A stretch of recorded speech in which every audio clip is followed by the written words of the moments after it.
position, displacement, velocity, and acceleration. Motion.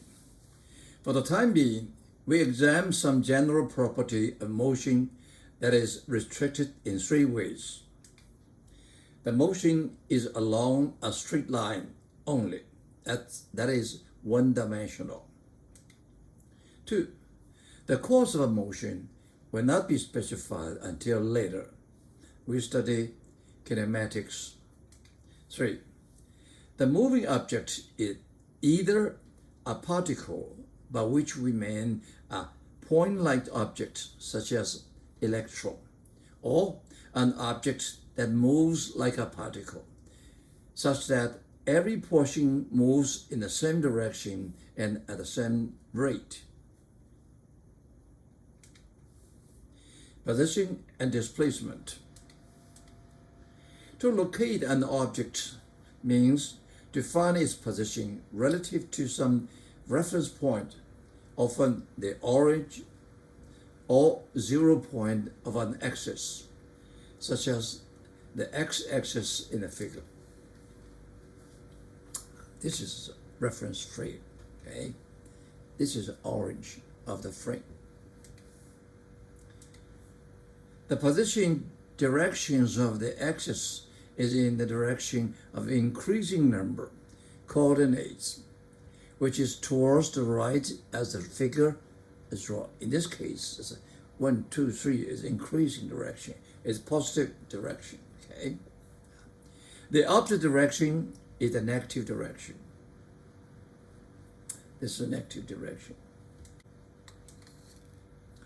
A change from one position x1 to another position x2 is called a displacement delta x, where delta x equal to x2 minus x1, the final minus initial.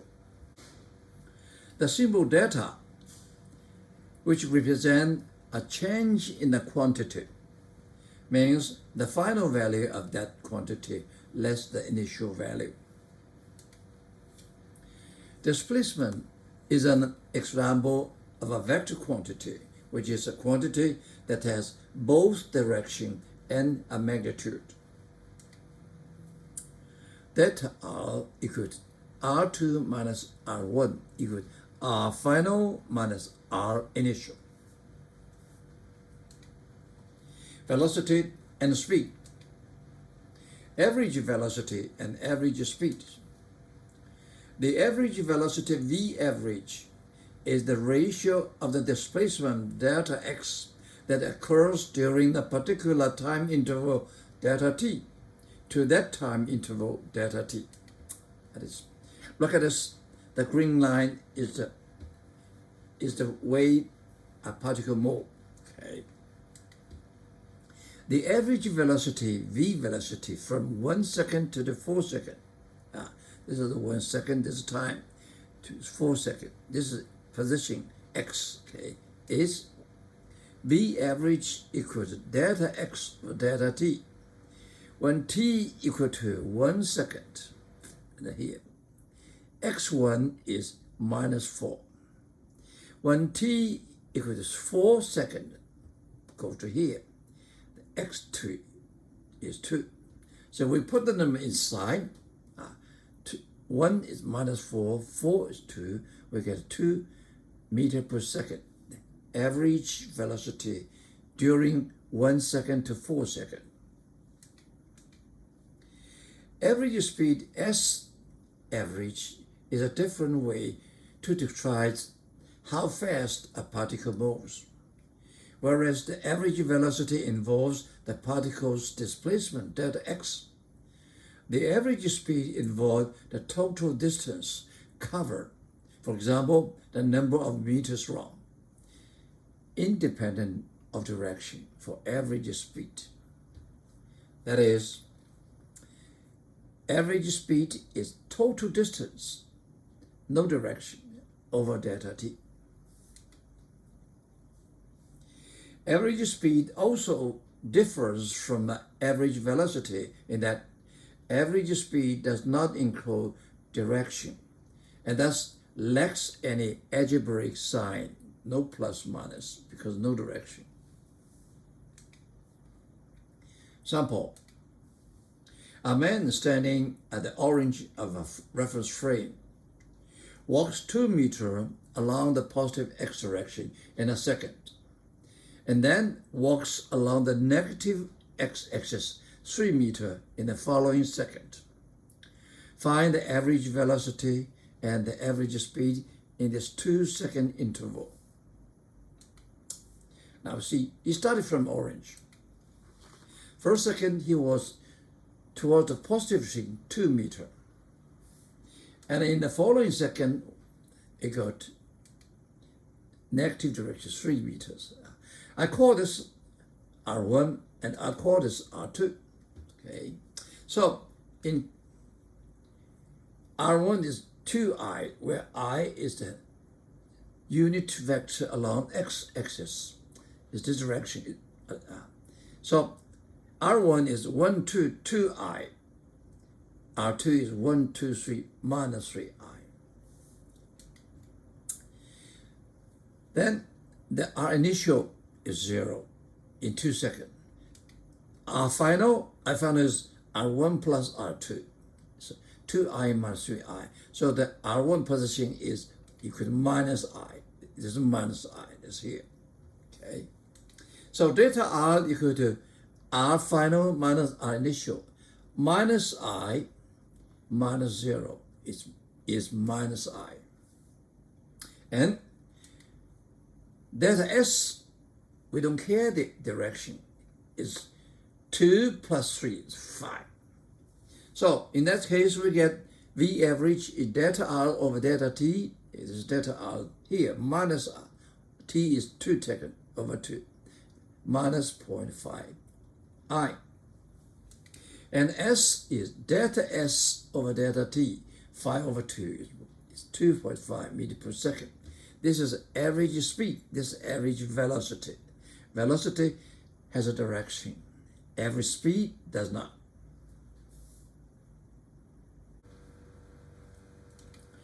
Instantaneous velocity and speed.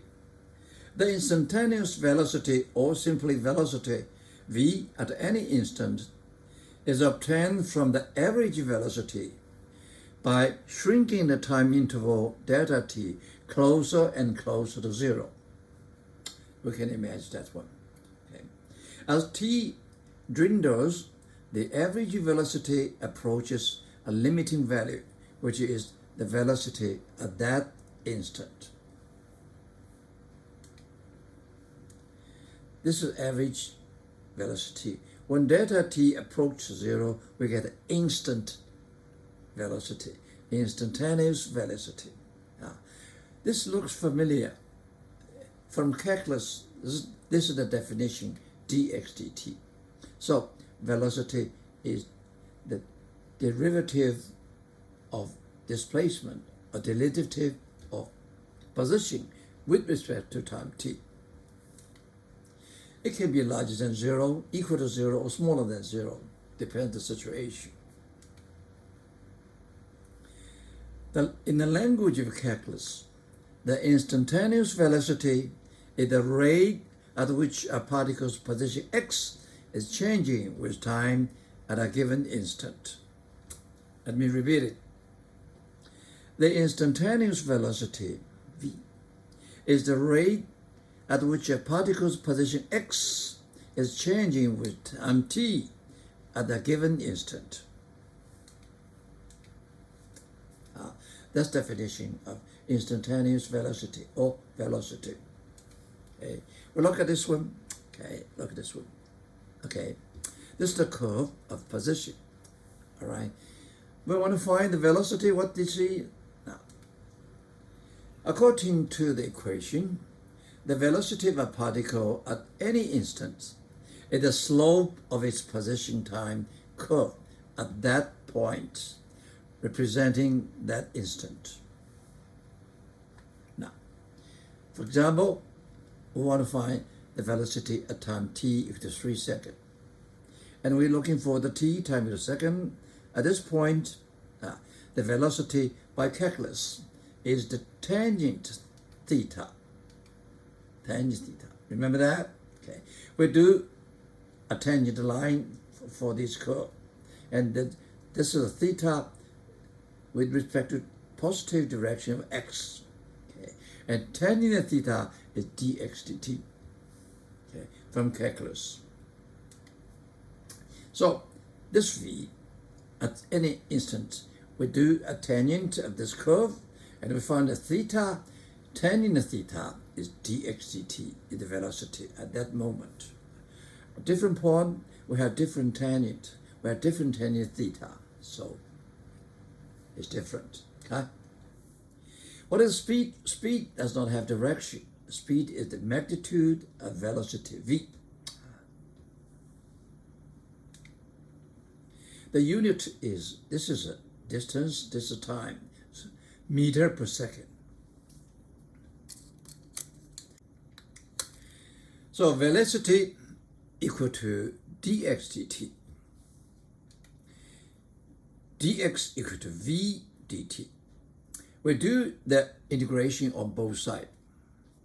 This is integration, differentiation, cancel out. So we get xt equal to integration of vt dt integration. Okay, this is x, the position, plus constant from the calculus. This constant, it defines the initial condition. Okay.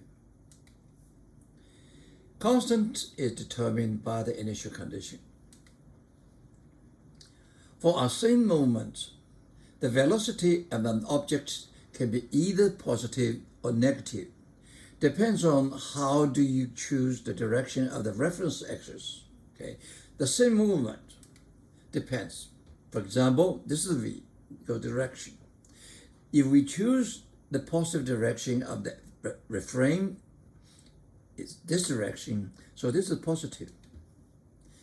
The same movement, exactly the same physical movement.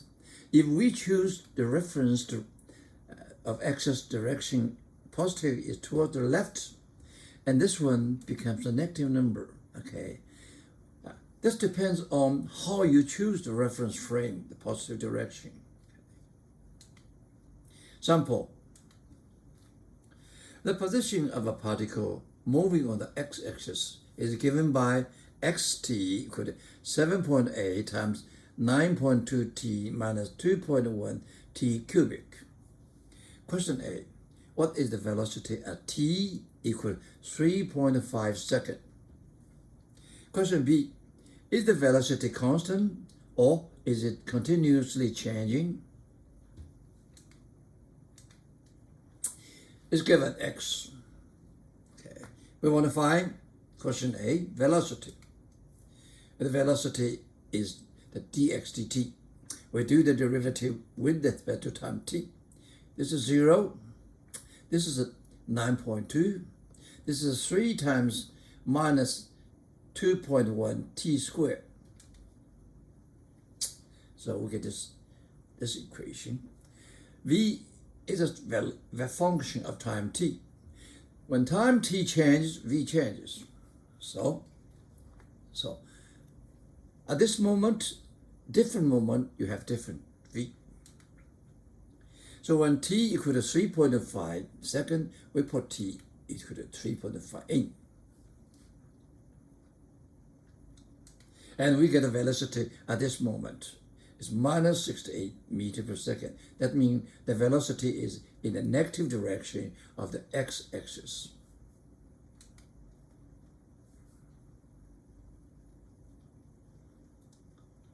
Okay, acceleration.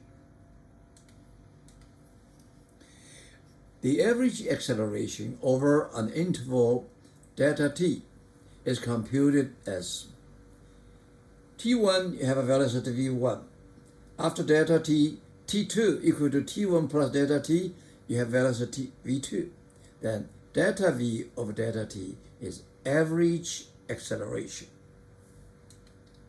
And then usually we are interested in instantaneous acceleration or simply acceleration. A is the derivative of the velocity of this one.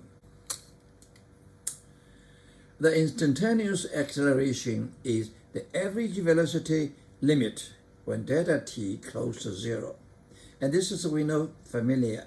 Okay, why it's familiar? Looks like derivative.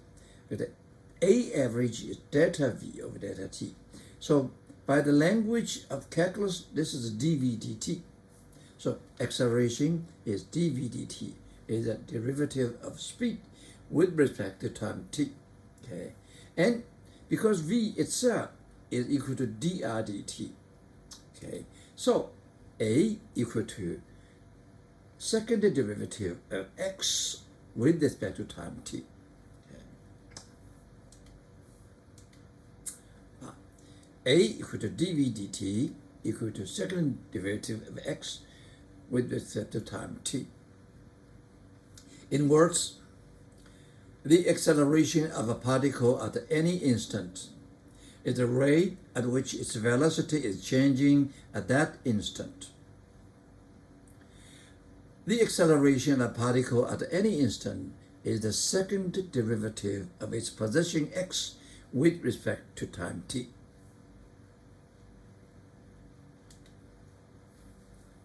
The acceleration at any point is the slope of the curve of v at that point. This is vt curve, okay?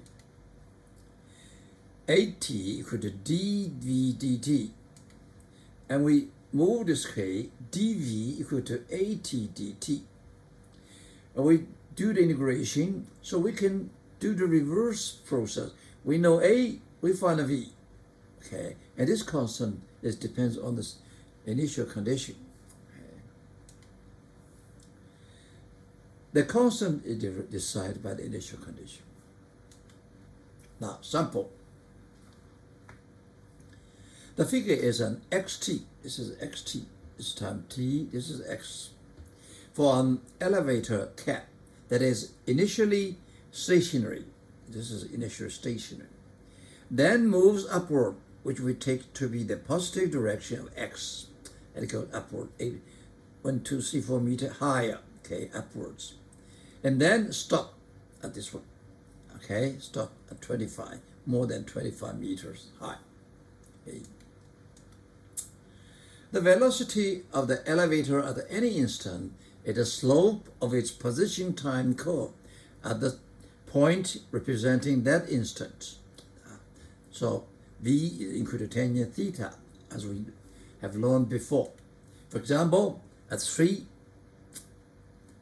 seconds more, you do a tangent for this curve, and you get tangent theta. That's the slope, instantaneous velocity at this instant. Okay, and we look at this one. In this area, it's straight line. That means what? That means the tangent are the same. But this means the velocity are the same. So from time 3 seconds to time 8 seconds, the elevator goes up with uniform speed. Okay. We take this theta, a tangent theta is velocity. Okay. Now, let's plot another. We take every point, take the tangent. We find tangent theta. We put a v. This is a v, this time t. We look at this v. In this area, the tangent and theta are the same. So v is constant. V is constant. Okay.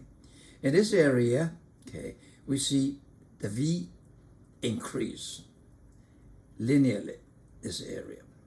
And in this area, the v decrease linearly until it stops. From stop, we start from A, goes up. So this is velocity. Okay. The red v curve for the cap is plotted from the derivative of the blue curve. Okay. Now, let's do it again. In this plot, v over t, we take the tangent. In this area, the tangent is 0, right? So this area, the acceleration is 0, because acceleration is a tangent of velocity, right? And in this area, the slope are the same. So this constant for acceleration. And this area is zero. And this area is linear. So this is negative number because tangent theta is negative number.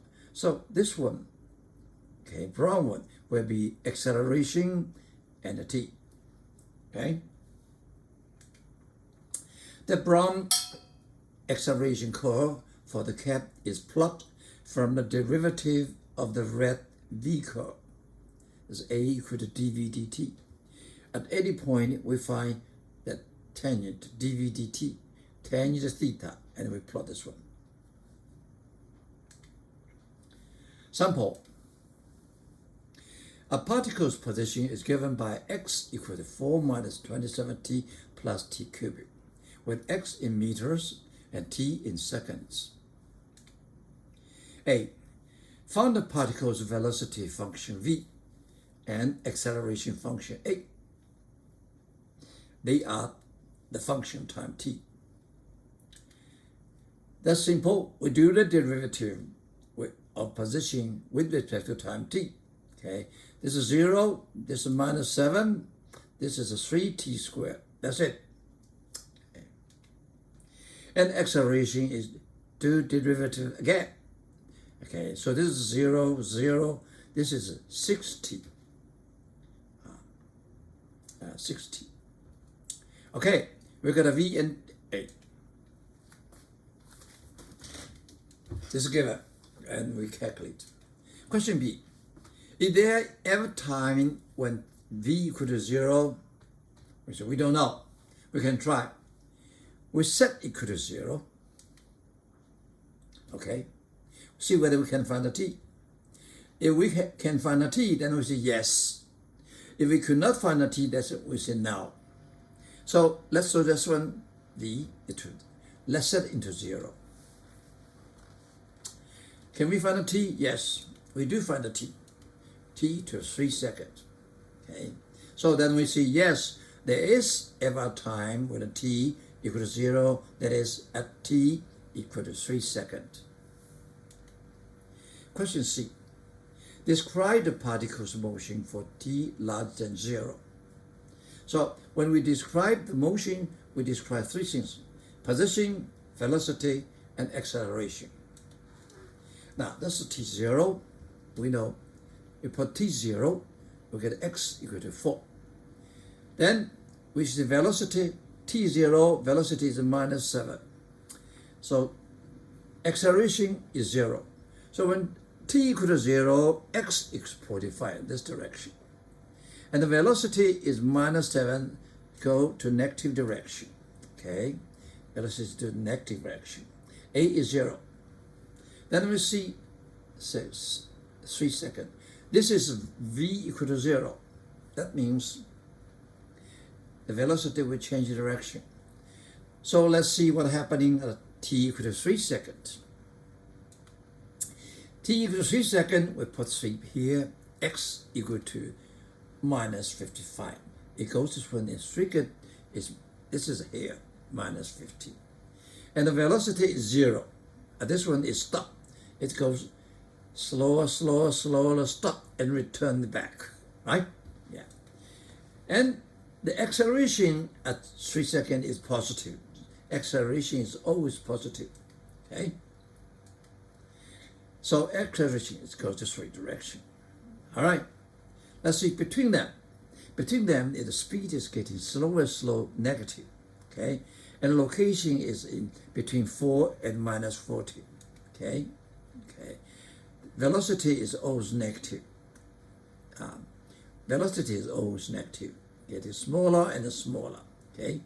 And acceleration is positive, getting larger and larger. Right. So go here, A is larger and larger, positive. V is smaller and smaller until stop. After 3 seconds, everything turns wrong, okay? Everything turns wrong because velocity goes this direction, A goes direction, and getting larger and larger, right? That's the motion